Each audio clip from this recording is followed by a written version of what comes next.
SP പുന്നക്കാരനെ പൊരിച്ചെടുക്കുന്ന കണ്ടപ്പോ പോരി തിരിച്ചുപോയി.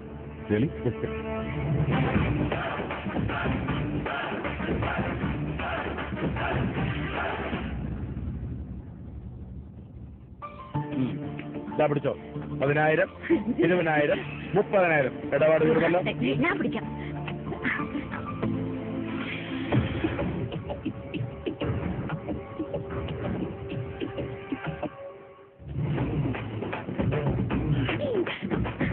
വളരെ സന്തോഷമുണ്ട്.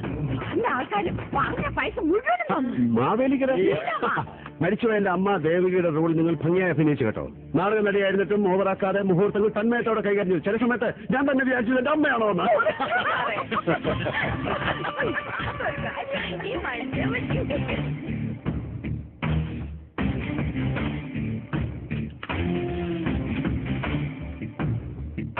എന്റെ പെങ്ങളുടെ വേഷം അഭിനയിച്ച കുട്ടിയുടെ പേരെന്താ? പേര് എന്റെ മകളുടെ മകളാ. മുത്തശ്ശി മിടുമിടുക്കി, കൊച്ചുമോള് മിടുമിടുമിടുക്കി. ശങ്കരേട്ടൻ പറഞ്ഞാലും ഇരട്ടി തുകയുണ്ട്. ഞാൻ പഠിക്കാം. എനിക്ക് വെറുതെ വേണ്ടാത്ത മേക്കപ്പ് സാധനങ്ങളൊക്കെ മേടിച്ച് കാശ് മുഴുവൻ ഇപ്പൊ തീർക്കും. സാറേ ഇനി ഇങ്ങനെ അവന്റെ വർക്കുണ്ടെങ്കിൽ വിളിച്ചേക്കണേ. വക്കീൽ സാർ ഒരു മിനിറ്റ്.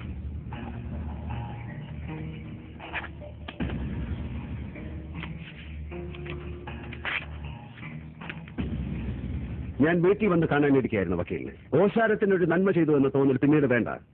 ഒരു സെറ്റിങ്ങിന് ലക്ഷങ്ങൾ ചാർജ് ചെയ്യുന്ന അഡ്വക്കേറ്റ് രമേശ് നമ്പ്യാർക്ക് എത്ര വേണമെങ്കിലും എഴുതിയെടുക്കാം. Blank cheque. നിങ്ങൾ ആരാണ്? ഇതൊക്കെ നേരത്തെ ചോദിക്കേണ്ട കാര്യങ്ങളല്ലേ. എങ്കിലും പറയാതിരുന്ന നിങ്ങൾ അങ്ങനെ അറിയാനാ? അറിഞ്ഞില്ലെങ്കിൽ പിന്നെ എനിക്ക് എന്താ ഒരു സുഖം. ഞാനൊരു പാവം വർമ്മ.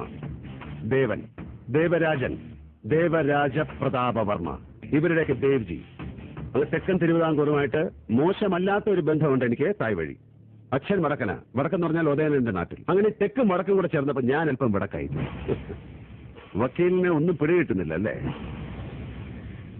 ഗുരുഭക്തിയുടെ കെട്ടുപാടിൽ നീതിയുടെ സത്യവാചകങ്ങൾ നിങ്ങൾ മറന്നപ്പോൾ, അല്ലെങ്കിൽ വളച്ചൊടിച്ചപ്പോൾ നഷ്ടപ്പെട്ടത് എനിക്ക് ലഭിക്കേണ്ട നീതിയാണ്.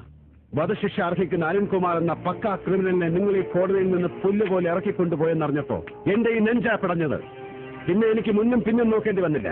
എന്റെ മനസാക്ഷിയുടെ കോടതിയിൽ ഞാൻ തന്നെ അവന് വിധി എഴുതി. Yes, I kill him. SP Antony Punnakkaran ഈ കോടതിയിൽ പറഞ്ഞ സത്യമാണ്, മുഴുവൻ സത്യമാണ്. ഞാനാണ് കൊന്നത് ഈ കൈകൾ കൊണ്ട്. എന്തിനാ ഇങ്ങനെ രോഷം കൊള്ളുന്നത്? ഞാൻ കുത്തിയ കത്തി വലിച്ചൂരി എന്ന സത്യം പറഞ്ഞതല്ലേ വക്കീലെ? കുത്തിയത് ഞാൻ അല്ലെന്ന് പറഞ്ഞില്ലല്ലോ. അങ്ങനെ വിചാരിച്ചത് വക്കീലല്ലേ? അരുണിനെ വിസ്തരിച്ച അതേ കോടതിയിൽ നിന്നും അവനെ രക്ഷിച്ച അതേ വക്കീല് തന്നെ അവന്റെ കൊലയാളിയായി എന്നെയും കുറ്റവിമുക്തനാക്കി. കടിച്ച പാമ്പിനെ കൊണ്ട് വിഷമിറക്കിക്കുന്ന ഒരു പാരമ്പര്യമുണ്ട് എന്റെ തറവാടിന്, അല്ലടാ സർക്കിളെ? സഹകരിക്കുകയാണെങ്കിൽ നമുക്ക് ഒരുമിച്ച് നീങ്ങാം. എനിക്കിനി 2 വധശിക്ഷ കൂടി നടപ്പാക്കാനുണ്ട്.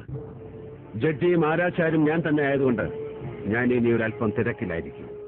സോ മിസ്റ്റർ രമേശ് നമ്പ്യാർ, കാണണം.